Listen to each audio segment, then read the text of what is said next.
নমস্কার। আপনাদের মধ্যে যারা অন্নপূর্ণা যোজনায় আবেদন করেছেন এবং সরকারি অনুদান পেতে চাইছেন এবং সেই অনুযায়ী মুখ্যমন্ত্রীর ঘোষণা অনুযায়ী জুলাই মাসের 1 তারিখে টাকা ঢোকার কথা, কিন্তু তার আগেই দেখা যাচ্ছে প্রচুর আবেদন এই মুহূর্তে কিন্তু বাতিল। এবং সেটা আমি কোনো মন গড়া কথা বলছি না। আপনারা যদি দেখেন যে বিভিন্ন নিউজ পোর্টাল এখানে পরিষ্কারভাবে দেখতে পাচ্ছেন যে অন্নপূর্ণা যোজনার একাধিক আবেদন বাতিল। পৌরসভার সামনে বিক্ষোভ মহিলাদের, কোথায়? বীরভূম, নদিয়া, মুর্শিদাবাদ। আর যেখানে একাধিক আবেদন বাতিল হয়েছে, যার কারণে বিক্ষোভও দেখাচ্ছেন মহিলারা। আপনার কোন কোন কারণে আবেদন বাতিল হতে পারে, রিজেক্ট হতে পারে, আপনি এদের মধ্যে কারা জুলাই মাসের 1 তারিখে টাকা পাবেন না এই ভুলের জন্য, সেটা তো বলবো। সাথে এই একাধিক নিউজ পোর্টালে একটা চাঞ্চল্যকর বিষয় উঠে আসছে, সেটাও আপনাদেরকে বলবো ভিডিওতে, যাতে আপনারা সঠিক বিষয়টি জানতে পারেন। একই সাথে শুধুমাত্র এখানে দেখতে পাচ্ছেন এটা হচ্ছে এই সময় অনলাইন পোর্টাল। একই সাথে যদি দেখেন আরও একটি স্বনামধন্য ওয়েবসাইট, যেটা পোর্টাল, যেটা হচ্ছে আজ তাক বাংলা, যেখানেও দেওয়া আছে অন্নপূর্ণার ফর্ম ফিল আপে কোনো ভুল হলেই এই নাম বাতিল, জরুরি তথ্য। মানে কোনো জায়গায় অনেক ক্ষেত্রে কোথায় কোথায় নামের ভুল থাকলে বা আদার্স যে ভুলগুলো রয়েছে, অনেকে ভুলবশত অনেক জিনিস সিলি মিস্টেক করেছে, যেখানেও যার জন্য কিন্তু বাতিল হচ্ছে। কি কি কারণ এবং সেটা বিস্তারিত বলবো। ও আপনি কি অ্যাকচুয়ালি জুলাই মাসের 1 তারিখের টাকা পাবেন না পাবেন না, এবং এক্ষেত্রে আপনার কি করা উচিত, সমস্তটা বিস্তারিত এই ভিডিওতে আলোচনা করব। কাজেই আপনাদের মধ্যে যারা অন্নপূর্ণা ভাণ্ডার বা অন্নপূর্ণা যোজনার দরুন সরকারি তহবিল থেকে মাসিক 3,000 টাকা পেতে চাইছেন, তারা ভিডিওটি প্রথম থেকে শুরু করে শেষ পর্যন্ত ওয়াচ করুন। ভিডিওটি ভালো লাগলে অতি অবশ্যই একটি লাইক প্রদান করুন। আমাদের পরিবারের সদস্য না হয়ে থাকলে এই যে কালো রঙের সাবস্ক্রাইব বাটনটি রয়েছে, এই সাবস্ক্রাইব বাটনে ক্লিক করে পাশের বেল আইকনে ক্লিক করে অল নোটিফিকেশনে ক্লিক করে রাখুন, যাতে সমস্ত ইনফরমেশান সবার প্রথমে সম্পূর্ণ বিনামূল্যে পেয়ে যেতে পারেন।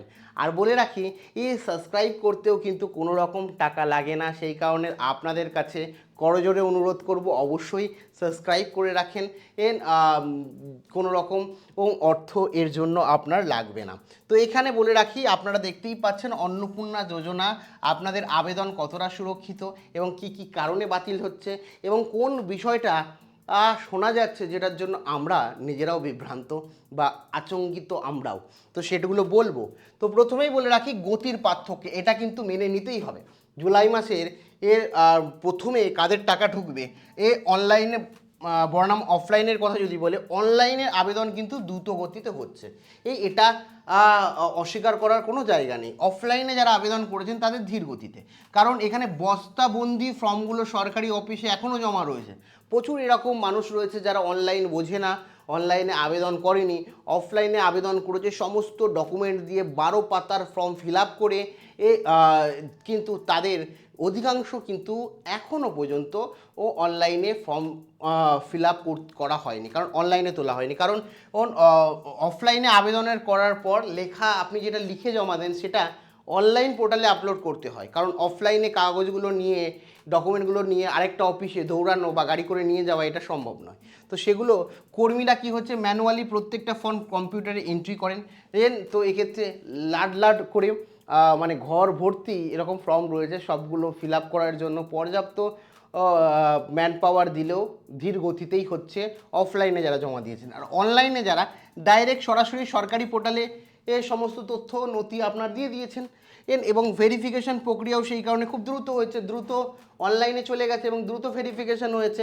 এখানে অফলাইনে দিয়েছেন সেটা অনলাইনে যাবে আরও এক্সট্রা ধাপ, যে ধাপটাই হয়তো আপনি 10 তারিখে দিয়েছেন, এটাও 10 তারিখে অনলাইনে একজন করেছে, কিন্তু অনলাইনে 10 তারিখেই অনলাইনে সরকারের কাছে চলে গেছে ওয়েবসাইটে, কিন্তু 10 তারিখে অফলাইনে আবেদন করেছেন, দেখা গেল 28 তারিখে গিয়ে আপনার অনলাইনে উঠলো।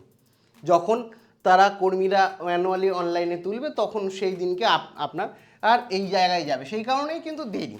তারপরে আপনার প্রথম লটের টাকা পাওয়ার সম্ভাবনা কিন্তু সেই কারণে অনলাইনে যারা আগে করেছেন তাদের আগে আপনারা টাকা পাবেন। এবং ডাটা এন্ট্রি শেষ না হওয়া পর্যন্ত, ভেরিফিকেশন শুরু না হয় তাহলে কিন্তু বেশি সময় আপনার লাগবে। তো অনলাইনে যারা আবেদন করেছেন তাদের পাওয়ার সম্ভাবনা সব থেকে বেশি সবার আগে। ঠিক আছে, এবার বলে রাখি কিভাবে যাচাই হচ্ছে আপনার ফর্ম। 4টি ধাপে ভেরিফিকেশন হবে। আমি আগেও বলেছি, এই জায়গাটা খুব ক্লিয়ার করেন যে আপনার ভেরিফিকেশন কে করবে আপনাদের জানা উচিত। প্রথম ডেটা এন্ট্রি অনলাইনে জমা দেওয়া ফর্মের তথ্য সরাসরি পোর্টাল বা ডিজিটালাইজ করা হবে। অনলাইনে আবেদনের ক্ষেত্রে এই ধাপগুলোর প্রয়োজন নেই। আপনি যেটা বললাম যে প্রথমে ডাটা এন্ট্রি করতে হবে, আপনি যদি অনলাইনে আবেদন করেন তাহলে ডাটা এন্ট্রির কোনো ব্যাপার নেই, আপনি অনলাইনে তুলে দিয়েছেন। আর যারা অফলাইনে আবেদন করবেন, হাতে লিখে দিয়েছিলেন, সেটা ডিজিটালাইজ করার জন্য কর্মীরা সময় নেবে। তো প্রথম ধাপ হচ্ছে আপনাকে ডাটা এন্ট্রি করা, সরকারের কাছে আপনার সমস্ত তথ্য নথি জমা করা। এবার দ্বিতীয় ধাপ হচ্ছে ভিডিও রিভিউ অর্থাৎ ব্লক স্তরে রিভিউ করা। ব্লক আধিকারিকরা পোর্টালে আপনার আধার, স্বাস্থ্যসাথী, ভোটার আইডি যাচাই করবে সব ঠিকঠাক আছে কিনা। যদি সব ঠিকঠাক থাকে তাহলে আপনার ফর্মটা অনলাইনে ডিজিটালভাবে সরাসরি পাঠিয়ে দেবে ডিএম এর কাছে, অর্থাৎ ডিএম অ্যাপ্রুভালের জন্য, জেলা শাসকের অনুমোদনের জন্য। জেলা শাসক দপ্তর থেকে ফর্মের চূড়ান্ত ছাড়পত্র এবং বেনিফিশিয়ারি লিস্টে নাম ওঠে। তো এখানে বলে রাখি, আপনার সমস্তটা ঠিক থাকলে বিডিও ও ব্লক লেভেল অফিসার কি করবে, আপনাকে আপনার যে ফর্মটা আছে সেটাকে পাঠিয়ে দেবে ডিএম এর কাছে, অর্থাৎ ডিস্ট্রিক্ট ম্যাজিস্ট্রেটের কাছে। তো জেলাশাসক কি করবে, জেলাশাসক যিনি রয়েছেন তিনি সমস্তটা দেখে তাদের আধিকারিকরা দেখে তারপরে হচ্ছে অ্যাপ্রুভ করবে। ফাইনালি অ্যাপ্রুভ কিন্তু ডিএম করবে। আপনি যখন আবেদন করেছিলেন অনলাইনে তখন সবার প্রথমে আপনাকে জেলা সিলেক্ট করতে হয়েছে, যে আপনি কোন জেলার হয়ে আবেদন করছেন, আপনি কোন জেলায় থাকেন।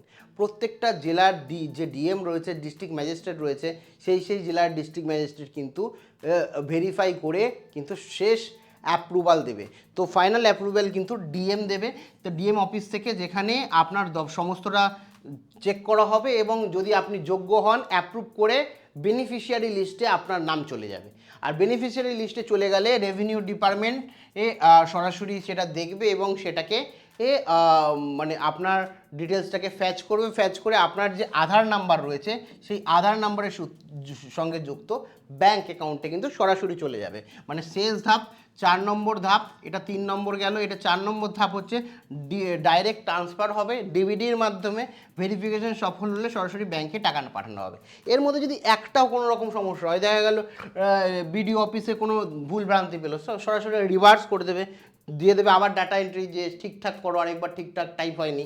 তারপরে এখানে ডিএম অফিস যদি দেখা হয় যে ডিএম অফিস দেখলো কোনো সমস্যা হয়েছে, বিডিওতে পাঠাবে, বিডিও আবার এখানে পাঠাবে এবং সেক্ষেত্রে বাতিলের সম্ভাবনা বেশি।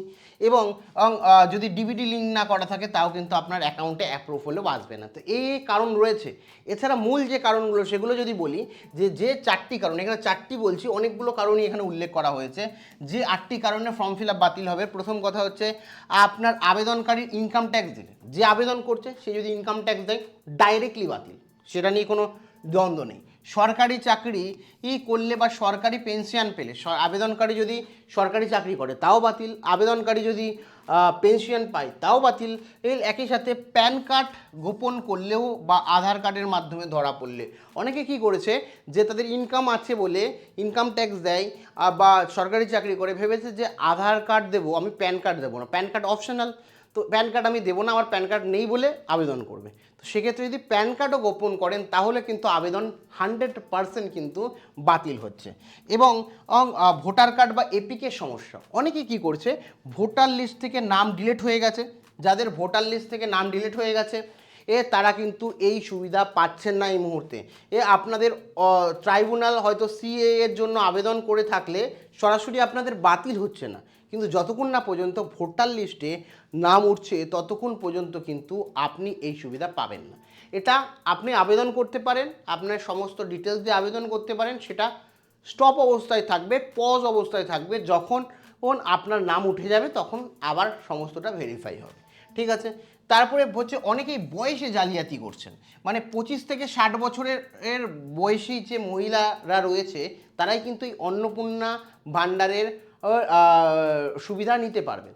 তো অনেকের হয়তো 24 বছর রয়েছে, অনেকে হয়তো 60 বছর পেরিয়ে গেছে, তারা কি হচ্ছে বয়সের কার্ড চুরি করেছে, এই আধার কার্ডে এডিট করে জমা দিয়েছে, হয়েছে এই ধরনের ঘটনাও কিছু জনের সাথে হয়েছে।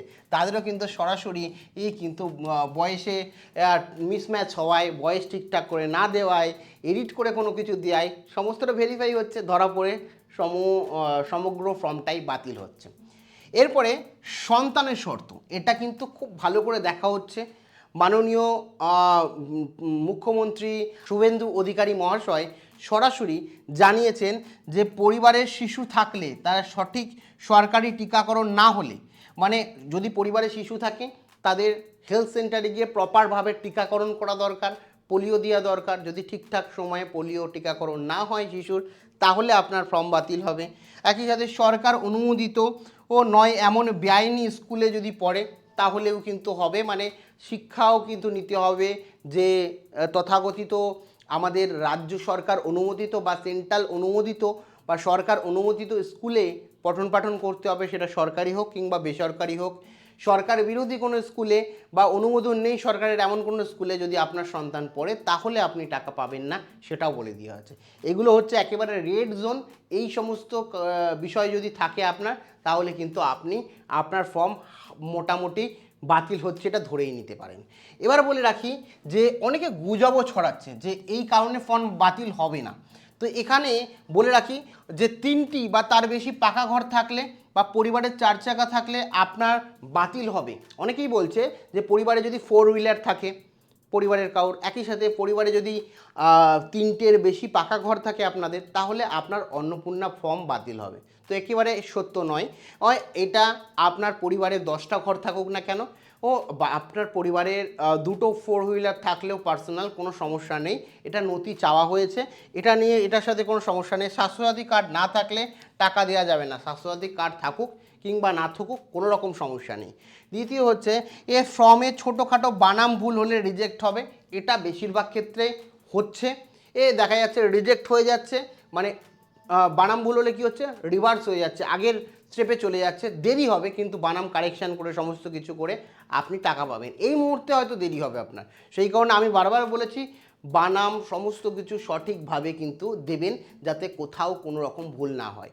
আধার কার্ড এবং প্যান কার্ডের সাথে অনেকের কী হচ্ছে, বিশেষ করে আধার কার্ড আর ভোটার কার্ডের সাথে অনেকের অ্যাড্রেস মিল নেই, আর অনেকের দেখা গেছে নামের স্পেলিংয়ের মিল নেই, তাদের ক্ষেত্রেও রিজেক্ট হচ্ছে। ঠিক আছে, এবার বলে রাখি পাকা বাড়ি যেগুলো বললাম, গাড়ি থাকলে আবেদনকারীর বাতিল হচ্ছে না, স্বাস্থ্যসাথী কার্ড থাকুক কিংবা না থাকুক কোনো সমস্যা নেই।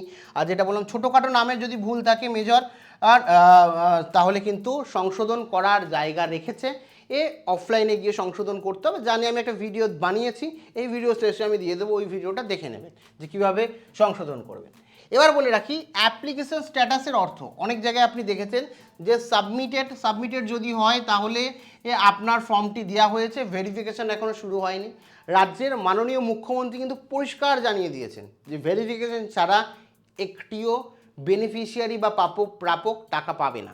কারণ ভেরিফিকেশান মোস্ট ইম্পর্টেন্ট, যাতে দুর্নীতি যেটা আগে হয়েছে সেটা যাতে এখন না ঘটে, সেটা কিন্তু রাজ্যের মুখ্যমন্ত্রী জানিয়ে দিয়েছেন। ইনকোয়ারি প্রসেস যদি থাকে তাহলে বিডিও বা আধিকারিক দ্বারা যাচাই পর্যায়ে রয়েছে, এই সময় ভেরিফিকেশনের জন্য ফোন আসতে পারে কিংবা আধিকারিকরাও বাড়িতে আসতে পারে যদি কোনো আপনার ফর্মে গড়মিল থাকে, মিল না পায়। প্রত্যেকের ফোন করবে না, প্রত্যেকের বাড়িতে আসবে না, যাদের ফর্মে কোনো সমস্যা আছে মিল পাচ্ছে না তাদেরকে ফোন করবে এবং সঠিক ডাটা বা সঠিক তথ্য নেওয়ার চেষ্টা করবে। সেই কারণেই আপনার বাড়িতে ভেরিফিকেশন হবে, প্রত্যেকের নয়, যাদের ভুল বা যাদের সমস্যা রয়েছে তাদেরই। এবং অ্যাপ্রুভ যখন হয়ে যাবে, যে এখন ডিএম যখন অ্যাপ্রুভ করে দেবে জেলা ম্যাজিস্ট্রেট, ভেরিফিকেশন সফলভাবে সম্পূর্ণ হয়েছে, আপনার পরবর্তী ধাপেই কিন্তু টাকা ঢুকে যাবে, তো আপনাদের কোনো সমস্যা নেই। এবার বলে রাখি যে ঘরে বসে অনলাইনে চেক করার উপায় দেখুন। প্রথম যেটা এখন অনেকের ক্ষেত্রেই সমস্যা হচ্ছে, পোর্টালে গিয়ে সোশ্যাল রেজিস্ট্রি www.gov.in এই ওয়েবসাইটে গিয়ে আপনি ওটিপি দিয়ে আপনার স্ট্যাটাস যাচাই করতে পারেন, যেখানে অ্যাপ্লিকেশান যেটা আছে ডাউনলোড ফর্মটা আপনি দেখলে যে অ্যাপ্রুভ হয়েছে কি অ্যাপ্রুভ হয়নি সেটা দেখে নিতে পারেন। কিন্তু এখন সবার ক্ষেত্রে সাবমিটেড দেখাচ্ছে, জুলাই মাসের 1-2 তারিখের পর এই স্ট্যাটাসটা চেঞ্জ হতে পারে, যেটা শোনা যাচ্ছে। এই মুহূর্তে প্রত্যেকের সাবমিটেড দেখাচ্ছে, সেই নিয়ে ঘাবড়ানোর কিছু বিষয় নেই। যেহেতু এইরকম সিচুয়েশান ঘটেছে, আমি বললাম কোথাও সমস্যা হয়েছে, কোথাও রিজেক্ট দেখিয়েছে, ওই কারণে বাতিল হয়েছে বলে অনেকে আন্দোলনের পথেও নেমে গেছে, যেখানে যেই কারণে কিন্তু এই মুহূর্তে কোনো স্ট্যাটাস দেখাচ্ছে না, প্রত্যেকের সাবমিটেড দেখাচ্ছে। এবং মানে সবার ভেরিফিকেশন হয়ে গেলে কিন্তু স্ট্যাটাস প্রক্রিয়াও চালু হবে। এবার বলে রাখি যে জুলাই মাসে টাকা না পেলে আপনি কি করবেন। প্রথম কথা হচ্ছে, 1 জুলাই ব্যাংকে টাকা আসেনি, প্যানিক করবেন না। আর স্ট্যাটাস চেক করুন, যদি স্ট্যাটাস চালু হয়ে যায় আর সাবমিটেড যদি দেখায়, আপনাকে অপেক্ষা করতে হবে। ইনকোয়ারি দেখালে যাচাই হচ্ছে, একটু টাইম লাগবে, ফোন কল বা আধিকারিক যদি কোনো সমস্যা হয় তাও আপনার কি হচ্ছে এডিট করে দেবে আপনার পঞ্চায়েত পৌরসভা স্তরে, আপনাকে কল করে সমস্ত নথি নিয়ে নেওয়া হবে যদি কোনো সমস্যা হয়। আর পেমেন্ট ফেজ মনে রাখবেন, টাকা ধাপে ধাপে হবে, প্রত্যেকের 1 তারিখে ঢুকবে এরকম ব্যাপার নয়। সেকেন্ড ফেজ হয়তো 1 তারিখে ঢুকলো জুলাই মাসের, কারোর ক্ষেত্রে 10 তারিখ, কারোর ক্ষেত্রে 15 তারিখ, কারোর ক্ষেত্রে 20 তারিখও হতে পারে। এটা ডিপেন্ড করছে আপনার কখন ভেরিফিকেশান কমপ্লিট হচ্ছে। আবেদন তো করেছেন এবং ভেরিফিকেশান আর কত নম্বর কিউতে আছে সেটাই দেখা হবে। ভেরিফিকেশান কমপ্লিট হওয়া পরই আপনার কিন্তু টাকা ঢুকবে। তো সেই কারণে 1 তারিখে বেশিরভাগ মানুষের টাকা ঢুকবে। কেউ হয়তো 6,000ও পাবেন, কেউ হয়তো 3,000ও পাবেন। কিন্তু প্রত্যেকের একই দিনে টাকা ঢুকবে সেটা কিন্তু নয়, 1 তারিখ থেকে টাকা ঢোকা শুরু হবে। এবার বলে রাখি যে মুখ্যমন্ত্রীর ঘোষণা, প্রথম পর্যায়ে পেমেন্টের আপডেট বলেছে 1 জুলাই বুধবার থেকে প্রথম পর্যায়ে 3,000 টাকা করে ব্যাংকে অ্যাকাউন্টে ট্রান্সফার হতে শুরু করবে। এবং 12 পাতার ফর্ম যারা পূরণ করতে পারেন না, তাদের সরাসরি কর্মীরা বাড়ি গিয়ে পূরণ করেছেন, আবেদন করেছেন, ওখানেও কিন্তু অনেক ভুল ভ্রান্তি হয়েছে। তো সেগুলো কারেকশানের বিষয় রয়েছে, কারেকশান ফোন কল মারফত হচ্ছে। আপনাদের পঞ্চায়েতে মিউনিসিপ্যালিটিতে গিয়ে হচ্ছে, আপনি গেলে হবে না, আপনাকে যখন ফোন করে ডাকবে তখনই কিন্তু সেই ফর্ম এডিট বা যেটা সমস্যা আছে সেটা ঠিক করে নেবে তারা। আপনি গেলে হবে না, আপনাকে কল করবে। সেই কারণে ধৈর্য রাখুন। 1 জুলাই টাকা না আসার অর্থ হচ্ছে আবেদন বাতিল নয়। জুলাই মাস জুড়ে কয়েকটি ধাপে টাকা বা পেমেন্ট দেওয়া হবে, সেটা 10 তারিখ, 15 তারিখ, 20 তারিখ বা 30 তারিখ পর্যন্ত হতে পারে। ধাপে ধাপে 1 তারিখে দেওয়া শুরু হবে, আবার ধরুন 5 তারিখ দিল, আবার 15 তারিখ, এরকমভাবে দেওয়া কিন্তু ধাপে ধাপে শুরু হবে 1 জুলাই থেকে। এছাড়া কিছু বিষয় বলে রাখি সংক্ষেপে, যে কাদের বাতিল হবে। তথ্য যদি গোপন করেন, আধার লিঙ্কের মাধ্যমে ইনকাম ট্যাক্স বা আপনার সরকারি চাকরি করেন বা আপনার পরিবারে কেউ সরকারি চাকরি করেন, তাদের সমস্যা নেই। কিন্তু কোনো কিছু ইচ্ছাকৃত গোপন যদি করেন তাহলে আপনার ফর্ম বাতিল। ধৈর্য রাখতে হবে। অফলাইনে ফর্ম বা ম্যানুয়াল ডাটা এন্ট্রি চলছে, সময় লাগবে, ফর্ম বাতিল নয়। অফলাইনে যারা করেছেন ধৈর্য রাখতে হবে, হয়তো আরও 1 মাস লেগে যেতে পারে অফলাইনে যারা করেছেন। গুজব এড়িয়ে চলুন, যোগ্য হলে জুলাই মাস বা আগস্ট মাসের মধ্যে ঠিক টাকা ঢুকে যাবে। আপনার অযথা 2বার ফর্ম ফিল আপ করার দরকার নেই। টেকনিক্যাল এরর ছিল, যেহেতু ওয়েবসাইট পরিবর্তন হয়েছে আপনারা জানেন, সেই কারণে টেকনিক্যাল এরর ছিল। অনেকের ক্ষেত্রে আবার নতুন ফর্ম ফিল আপ করতে বলছিল, যে একবার ফর্ম ফিল আপ করলে আর দ্বিতীয়বার ফর্ম ফিল আপ করার কোনো প্রয়োজন নেই। আপনার ফর্ম সুরক্ষিত রয়েছে, কোনো সমস্যা নেই। এবার কথা বলি যে এখানে যেটা বলেছিলাম আমি, অন্নপূর্ণা যোজনার ক্ষেত্রে একাধিক মানুষ আবেদন কেন করেছেন, এখানে পরিষ্কারভাবে অনেকের ফর্ম কিন্তু বাতিল হয়েছে। যেমন এখানে বলছে অন্নপূর্ণা যোজনায় ফর্ম ভরতে গিয়ে হয়রানি, একাধিক নথি পেশ করেও আবেদন বাতিলের অভিযোগ। সোমবার সকাল থেকে মুর্শিদাবাদ ধুলিয়ান পৌরসভার সামনে বিক্ষোভ দেখান মহিলারা। মূলত পৌরসভার 7 ওয়ার্ডের বাসিন্দার নেতৃত্বে এই অনুষ্ঠান হলেও অন্যান্য ওয়ার্ডে বেশ কয়েকজন মহিলারাও বিক্ষোভে অংশ নেন। বিশেষ যদিও পৌরসভার তরফ থেকে কোনো বিভ্রান্তি দেওয়া হয়নি। এদের আসল কারণ কি? এরা বলছে যে বিক্ষোভকারীদের অভিযোগটা কি? অভিযোগ হচ্ছে অন্নপূর্ণা যোজনায় আবেদনপত্র জমা দেওয়ার ক্ষেত্রে অনেক অযথা হয়রানির শিকার হচ্ছে, বারবার বিভিন্ন নথি দেওয়া চাওয়া হচ্ছে এবং আবেদনপত্র টালবাহাল এবং স্পষ্ট কারণ না জানিয়ে আবেদনকে বাতিল করা হয়েছে। প্রকৃত সুবিধা প্রাপকদের মধ্যে চরম অসন্তোষ তৈরি হয়েছে। মানে কোনো কারণ রিজন না দিয়েই বাতিল করা হয়েছে, যার জন্যই তারা এই ধরনের বিষয় উঠে এসছে। এবং যেখানে বলা হচ্ছে যারা হয়তো তুলনামূলক একটু আর্থিক অবস্থা খারাপ, তারা তাদের অ্যাপ্রুভ হয়নি, তারা টাকা পায়নি। তুলনামূলক একটু ভালো আর্থিক অবস্থা, তারা টাকা পেয়ে গেছে, তাদের অ্যাপ্রুভ হয়ে গেছে। এই নিয়েই কিন্তু এই সমস্যাটা তৈরি হয়েছে, যেটা আমি নিউজ পোর্টাল দেখে তোমাদের জানালাম, তোমরাও নিজেরাও চেক করে নিতে পারো। তো এই হচ্ছে পুরো ব্যাপার। তো যারা এই মুহূর্তে আবেদন করেছেন অনলাইনে বা অফলাইনে, তাদের প্রত্যেকেই বলবো, আবেদন যদি রিজেক্ট হয়, যদি জুলাই মাসে শেষ পর্যন্ত গিয়েও টাকা না ঢোকে এবং জুন মাসে আবেদন করে থাকেন, তাহলে অবশ্যই যে বিডিও বা এসডিওতে গিয়ে বা পঞ্চায়েত বা মিউনিসিপ্যালিটিতে গিয়ে যোগাযোগ করবেন। এবং আপনার যদি কোনো রকম গরমিল থাকে, তাহলে কিন্তু তারা সংশোধনের ব্যবস্থা করেছেন, তারা আপনাকে ফোন করবে, আপনার নথি নেবে যেটাই ভুল ভ্রান্তি আছে, এবং সেটাকে এডিট করে আবার রিসাবমিট করে দেবে। তো সেক্ষেত্রে কোনো অসুবিধা নেই, পুরোটা বললাম। এক্ষেত্রে আপনাদের কোনো মতামত থাকলে, আপনাদের কোনো জিজ্ঞাসাবাদ থাকলে অবশ্যই কমেন্ট সেকশানে কমেন্ট করে জানাতে পারেন। Thank you.